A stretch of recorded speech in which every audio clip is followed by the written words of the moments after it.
Clair Obscur Expedition 33. Clair Obscur Expedição 33. É um jogo que saiu mais ou menos 33 dias atrás. Hoje completa o 34º dia. Então o jogo saiu ontem. E eu terminei esse jogo no 32º dia. Então, pessoal, eu vou falar para vocês sobre esse jogo que marcou já a indústria dos jogos.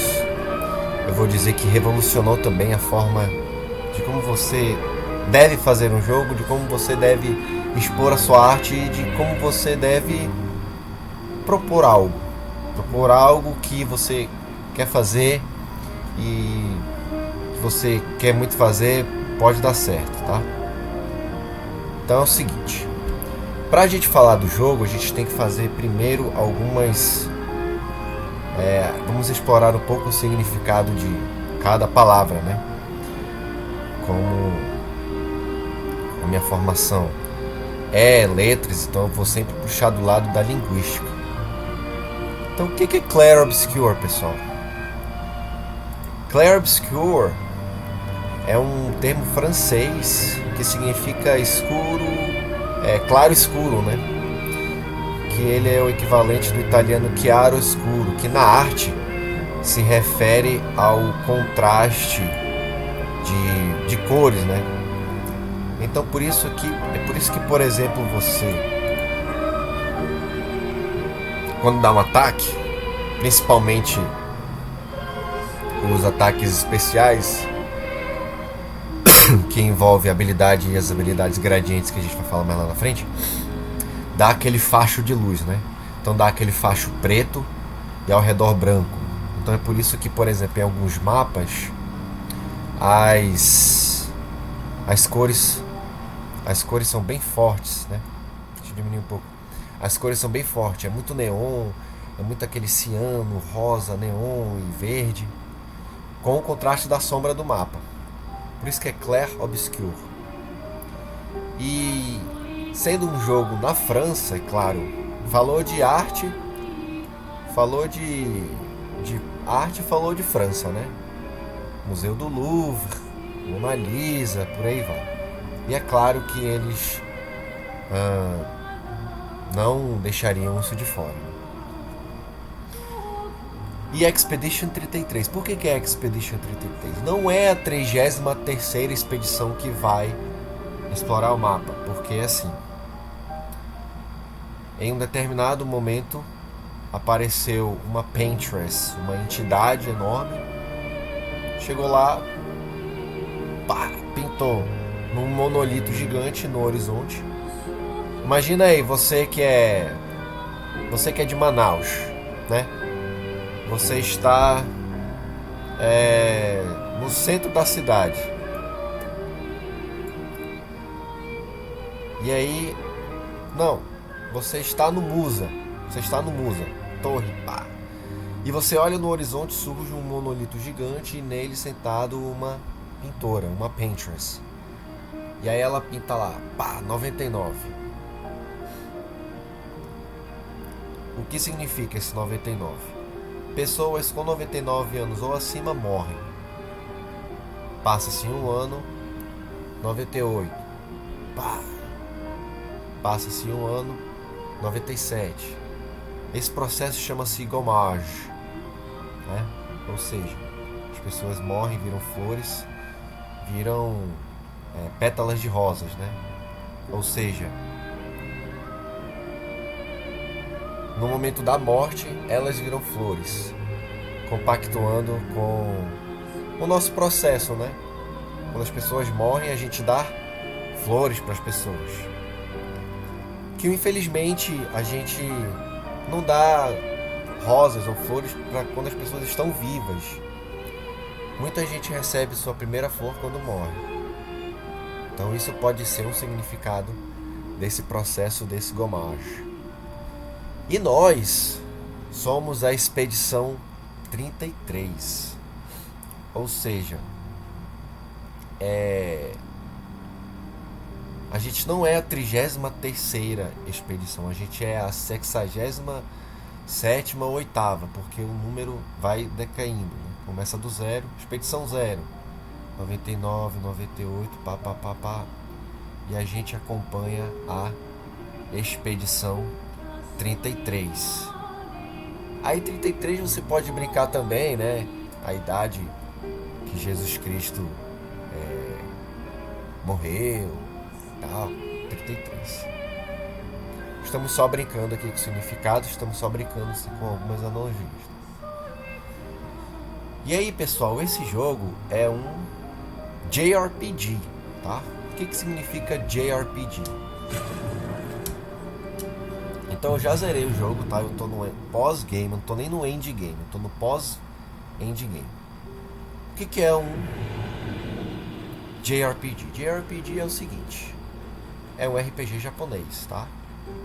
Então você está andando pelo mapa, aqui explorando o mapa. Isso aqui é a área mais difícil do jogo, tá? Essa é a área mais difícil. O nível do jogo está expedicionário, né? Ou seja, nível médio. E aí, ele sendo um JRPG, o que vai acontecer? Eu vou ativar a batalha aqui. E o jogo te leva para uma outra tela, que é aí que vai acontecer o combate, tá? E aqui é que tá a maior sacada do jogo. Porque você não fica só passivo assistindo o inimigo, né? Você não fica só vendo. O menu de batalha lembra muito Persona, ou seja, você aperta o botão e vai fazendo as ações. Shin Megami Tensei, até agora, recentemente, o nosso grandiosíssimo Metaphor Fantasio, que onde eu achava que eu tinha superado o Metaphor Fantasio. Eis que me aparece a Clair Obscur Expedition 33. Esse jogo vai ficar marcado para sempre na minha memória. É um dos melhores jogos que eu joguei na minha vida. Top 10 fácil. Melhor RPG. RPG, né? Porque assim, você pode atacar, mas você pode desviar, você pode dar parry, você pode pular e você pode dar um gradient parry, ou seja, é um ataque especial que o inimigo vai dar e que você, vendo o tempo dele, usa o RT do Xbox e o R2 do PlayStation, ou algum comando no computador que eu não sei qual é. Então é um JRPG, é um RPG japonês, francês. Eu estou criando aqui, né? Aliás, eu não, né?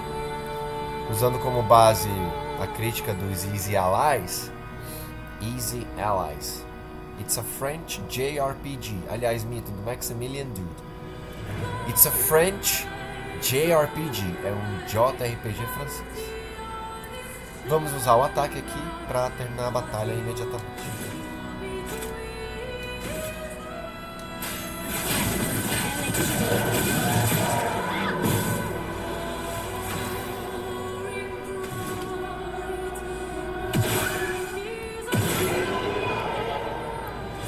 Essa foi a batalha, tá?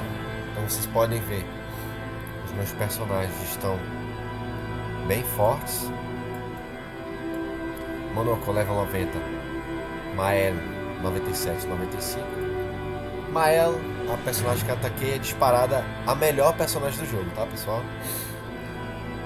Eu vou mostrar a build aqui que eu fiz com ela, que eu tomei como base também em outro youtuber. Foi brasileiro, eu infelizmente esqueci o nome dele, mas ele deu toda a dica, ele foi muito bondoso. Não só ele colocou os poderes em português, mas também em inglês. Então eu vou mostrar aqui o que eu fiz com a minha build para ela, tá? Então ele é um JRPG produzido na França, que toma como muita base a arte, e como arte também vamos falar um pouco aqui da trilha sonora. Aliás, eu não vou falar da trilha sonora não, tá? Eu vou deixar vocês ouvirem aí. Então, como falei, essa aqui é uma área final do jogo, acho que é a área mais difícil.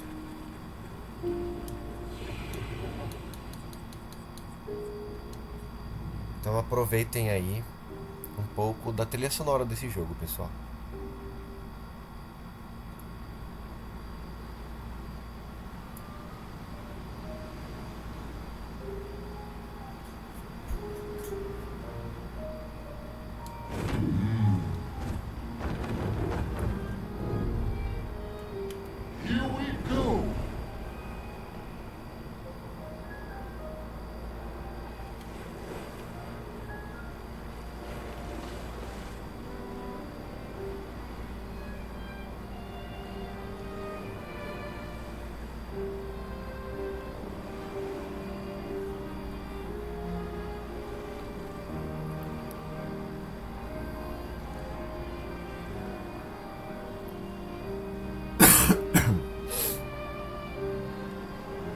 Então ele é todo o tempo assim, tá?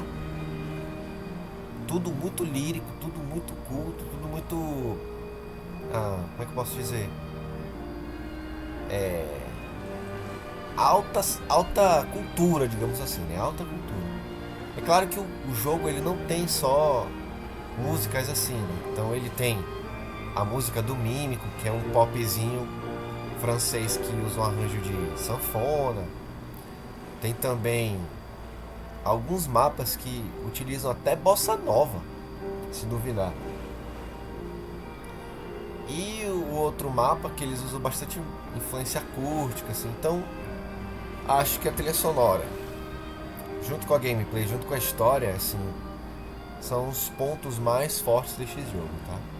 A gameplay da batalha é a forma de como você pode pegar vários elementos e criar o seu melhorando, né? Porque você tem elementos de batalha de RPG de turno, você tem o sistema de parry, popularizado demais com o Dark Souls, Blood Souls no geral, e você viu lá que eu tive que apertar 2 botões, no máximo 3, tem uma habilidade só, que até onde eu percebi no jogo, que você aperta 3 vezes para dar o comando, que é Legend of Dragoon. Ou seja, pessoal, olha aí, ó, trilha sonora.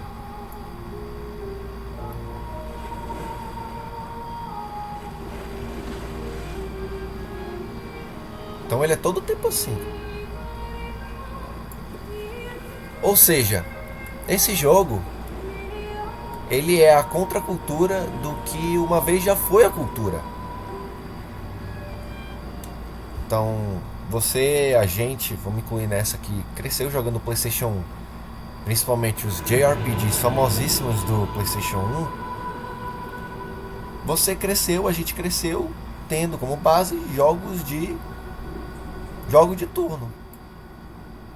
Final Fantasy, Grandia, Suikoden, a Legend of Dragoon, Chrono Trigger, Phantasy Star, Dragon Quest, Xenogears, Vagrant Story, Parasite Eve. Ó, só aqui que eu falei de cara já foram 10. Então por que que JRPG hoje em dia é deixado de lado? Já que 28 anos atrás eles eram a maioria. E por que não, a gente não pode, mas não, JRPG não pode, porque é só apertar. Peraí. A gente cresceu jogando esses jogos. Quem nunca se matou explorando o jogo japonês, cara, que chegava primeiro, né? Vocês sabem por que chegavam os jogos aqui, né? E aí depois que vinha a versão americana. E aí a gente jogava na tora os jogos tudinho. Então por que hoje em dia JRPG agora é jogo de nicho? Não pode mais jogar JRPG porque eu me acostumei a só ali a ficar apertando o botão dos hack and slash Nada contra os hack slash, eu adoro também. Mas por que agora essa rejeição para os JRPGs? Tá? Fica essa reflexão aí. Então esse jogo vai na contramão do que no passado foi a principal via, né, de fazer jogo, de fazer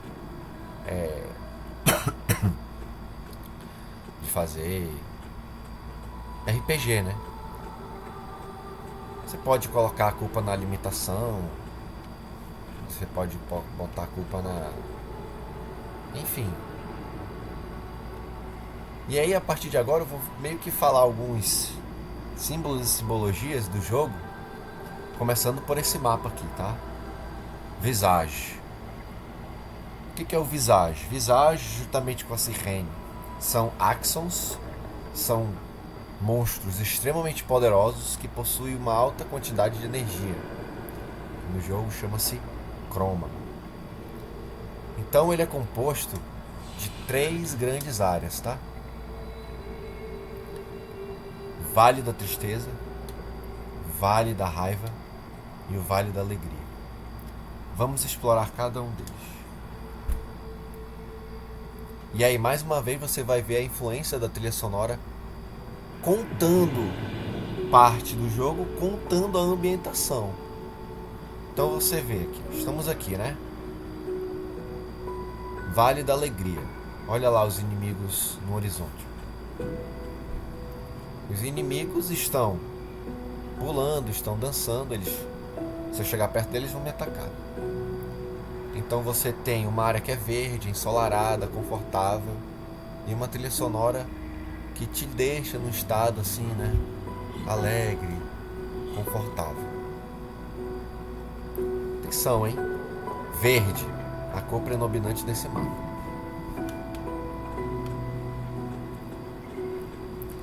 E aí, vamos para o Vale da Tristeza. Que você vai ver, ó, já é azul, já é para baixo. Olha os inimigos. Os inimigos não reagem. Então você passa perto deles, ó, eles não te atacam. A música, se você parar para observar, está ao contrário.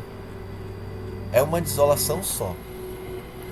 Azul, Vale da Tristeza, porque em inglês, to be blue, né? Você está blue, você está triste, você está para down, você está para baixo. Como bem enfatizado nos Divertidamente lá, né? O azul é a tristeza. Então a gente tem essa parte. E aí a gente tem o Anger Vale, que é o Vale da Raiva. E adivinha só qual é a cor principal? Vermelho. Então os inimigos estão de prontidão lá, ó, pronto para me atacar. Eles estão em posição de luta, né? E você vê as máscaras também expressando sofrimento, expressando raiva, expressando indignação. E só nesse mapa eu consigo identificar 2 níveis de camada de significado, né? Você tem, principalmente aqui nesse Vale da Raiva, você tem as cores, né? Verde, azul e vermelho. O que é isso? Verde, azul e vermelho é o prisma de cores principais, principalmente usado na televisão, né? Você colocar verde, vermelho e azul, você dá todas as cores. Ou seja, se você combinar tristeza, raiva e alegria, tendo como base essa trindade, você consegue gerar todas as outras emoções. Ou seja, esse mapa todo reflete nada mais nada menos que as emoções. Estado de espírito, em várias camadas, né? Não só na camada das cores, não só na camada da trilha sonora também. E é claro, né, você pode aí puxar mais longe ainda a Morte Rubra de Edgar Allan Poe, também expressada aqui nesse mapa vermelho. Ou seja, se você derrotar essas máscaras primeiro antes do chefe, você vai ter uma vida menos complicada, você vai ter uma vida menos ansiosa. Esse foi o Visage. Agora vamos para o outro Axon, que aí acho que foi a minha área favorita, assim, em se tratando de ambientação, em se tratando de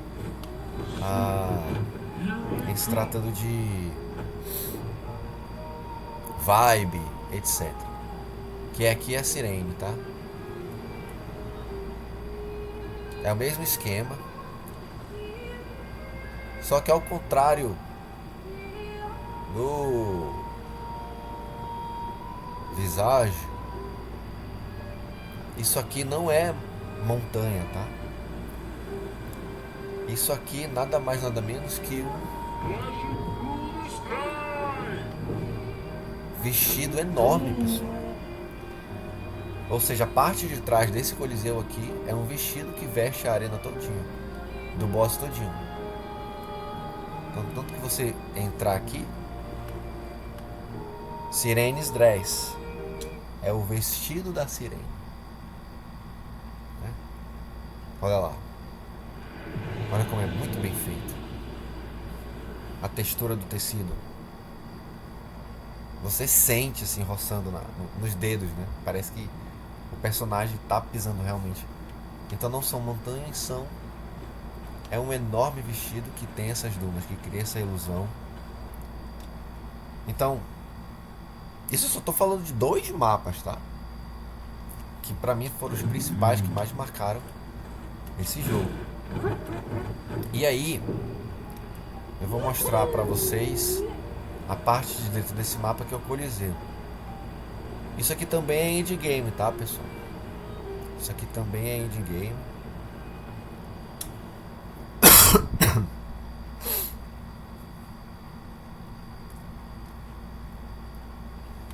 Tá aí.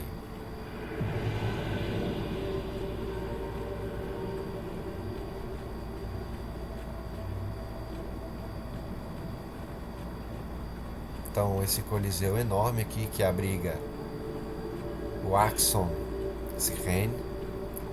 Qual é a função desses Axons? Proteger a barreira para impedir que as expedições invadam o monolito. Olha que coisa linda, cara. Essa trilha sonora é maravilhosa. Então tudo isso aí é tecido dela.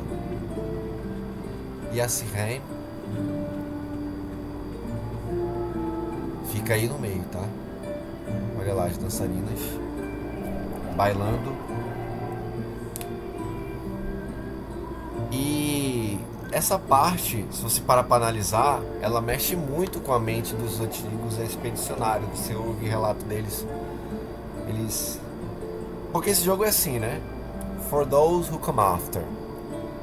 Acho que a tradução livre é para aqueles que vêm depois. E então, por exemplo, os expedicionários vão deixando mensagens para as expedições que vêm. Ou seja, quando uma morre, vem a outra e vê o registro dele. Então você vê relatos das expedições anteriores. Caraca, eu não vou aguentar aqui, não sei o que. A minha mente está se perdendo aos poucos pelo encanto dessas dançarinas, dessas bailarinas e pela sirene. E relatos de gente que se jogando desse precipício para poder estar na sirene, alcançar os pés dela e tal. E assim, tipo assim, é o cara falhando o teste de sanidade. Você que joga Cthulhu, chamado de Cthulhu, apesar de ser muito lindo, né? Tem pétalas e tal. Na verdade, isso aqui é um terror, cara. Imagina os caras pisando aqui dentro e sendo seduzidos quase que de uma maneira irresistível. E aí você pode abrigar outras lendas, né? Outras lendas. Então você tem a lenda das sereias que cantam e atraem os marinheiros pro fundo do mar, do rio, etc. Ou seja, é a pessoa perdendo a cabeça por conta dessa arte. E quem nunca ficou encantado com uma artista, com uma canção, com uma performance, que você olha pro palco e você está totalmente em rapport com aquele artista, você está totalmente hipnotizado com aquele artista. É o que acontece aqui nesse jogo. E é isso que acontece, cara, quando você bota tempo, bota paixão, e quando você fica entediado, porque é o que aconteceu, né? O diretor do jogo trabalhava na Ubisoft, uma empresa francesa que nos últimos meses perdeu a mão aí, né? Então quem esperava o lançamento do Assassin's Creed Shadows ficou na sombra desse jogo, porque esse jogo foi muito mais citado, tá? Recorde de avaliação no Metacritic, recorde de... enfim, o cara tava entediado e decidiu fazer esse jogo. E aí, o que alavancou mais ainda para o sucesso do jogo pode ter sido o Game Pass, porque ele saiu dia 1 no Game Pass. Então eu imediatamente baixei, já comecei a jogar, e já naquele começo lá da história da Sophie, caraca, o jogo vai ser isso. Mas aí que tá, esse jogo ele não é só dramático. Ele tem momentos de comédia, ele tem momentos de seriedade, ele tem momentos de melancolia. Ele é tudo muito bem escrito, muito bem... É um produto cheio, é um produto com um nível altíssimo de entretenimento. Você vai sentir de tudo um pouco, tá?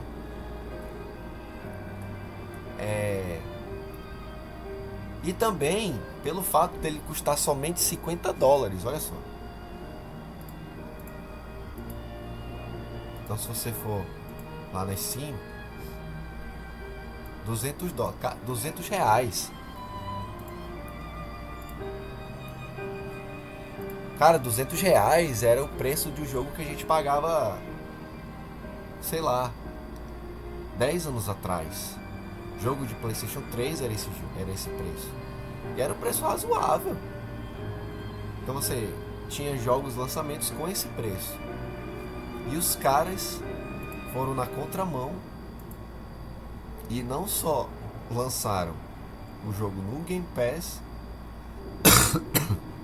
como também $50. E se você parar pra pensar, $50, o meu save deu 54 horas. Ou seja, se eu tivesse pago $50, justificou aí o investimento, porque meio que passou um pouco mais de $1 para cada hora, entendeu? Então, ó. E ele não parece que deu, e pra mim parece que não deu 50 horas, parece que foi mais. Eu sinto que eu fiz muito mais coisa do que só essa quantidade de horas. Fez sentido? E aí você tem Shuhei Yoshida, ex-presidente da Sony, dizendo: é o caminho que a indústria deveria seguir. Ex-chefe da Sony acredita que Clair Obscur é o equilíbrio ideal entre a ambição AAA, orçamento AA e visão independente. Vamos ler a matéria aqui de Samara Barbosa do IGN. Shuhei Yoshida se mostrou grande fã do JRPG e espera que isso só se modelo de desenvolvimento de mais jogos no futuro. Pera aí, como assim? O cara era a indústria anos atrás. Mas ele fazia jogos de 60 dólares, então por quê? Deu certo. Por que ele não fez alguns jogos de 50 dólares? É muito fácil você falar que deu certo depois da obra estar pronta. Parte da atração, seu preço acessível, especialmente porque os jogos Nintendo e Xbox custam 80 dólares. Mais outro tapa na cara da indústria, porque assim, você tem Mario Kart 80 dólares, GTA que está cogitado a ser 100 dólares, e esse jogo a 50 dólares? Aquela obscura pode ser que eu me seguir, PlayStation. Pessoalmente estou começando a perder interesse em jogos AAA. Isso aí eu concordo com ele, os jogos estão péssimos. É um exemplo de que o jogo torna a profundidade de um grande jogo A. Ou seja, dá pra fazer, cara. Acho que se você tem uma empresa de jogos, trabalhar com orçamento limitado e de repente até uma pressão por data. Por que eu tô falando isso? Porque Majora's Mask foi feito em um ano. Tá? Então, eu espero que Clair Obscur Expedition 33 seja realmente essa cultura que um dia foi a indústria de videogames, principalmente com JRPG, e que os desenvolvedores sejam mais honestos no seu trabalho, assim. Não é um jogo grande, vamos cobrar 50 dólares. Mas Clair Obscur foi feito para, entre aspas, ser pequeno, mas ele é enorme, cara. Ele é um enorme, assim. Já chegou para ficar. E eu prevejo, assim, algumas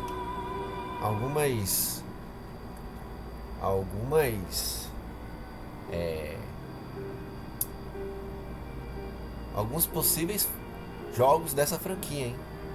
Porque pode muito bem Clair Obscur Expedition 60 Fight with Your Friends, porque a Expedition 60 arrebentou a barreira do monolito usando só força bruta, então pode justamente ser um jogo beat'em up.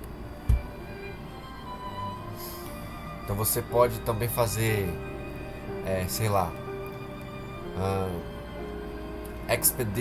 Clair Obscur Expedition Zero, Simon Downfall. Então você controlando Simon, você joga a tragédia de Simon, que é um dos chefes secretos, que é uma história linda de tragédia, que ele infelizmente é seduzido pela força inimiga. E aí, eu acho que é isso, pessoal. O meu final foi do verso, dando spoiler. Eu escolhi o verso, tá? Pra acabar. E aí você pode justamente interpretar esse final de duas formas. Uma é você encarar o luto de fato. Eu não quero muito me aprofundar na história, porque acho que a história é o outro ponto forte desse jogo. E acho que vocês têm que conferir, vocês têm que consumir essa história. Mas é nada mais, nada menos que você finalmente encarar o processo de luto e encerrar um ciclo e ir pro outro, né? A gente vê isso aí em Attack on Titan também. O Eren, ele, querendo ou não, encerra um ciclo, né? Que mais? Enfim. Então é isso aí, pessoal. Muito obrigado por vocês estarem assistindo esse vídeo. Nesse 34º dia de Clair Obscur, a gente vai encerrar aqui essa análise. Deixa aí nos comentários o que você achou. Deixa aí nos comentários qual foi as suas impressões do jogo. É isso aí, vamos trabalhando pra gente espalhar a palavra de Clair Obscur pelo mundo. Valeu, pessoal, um beijo, um abraço e tchau, tchau.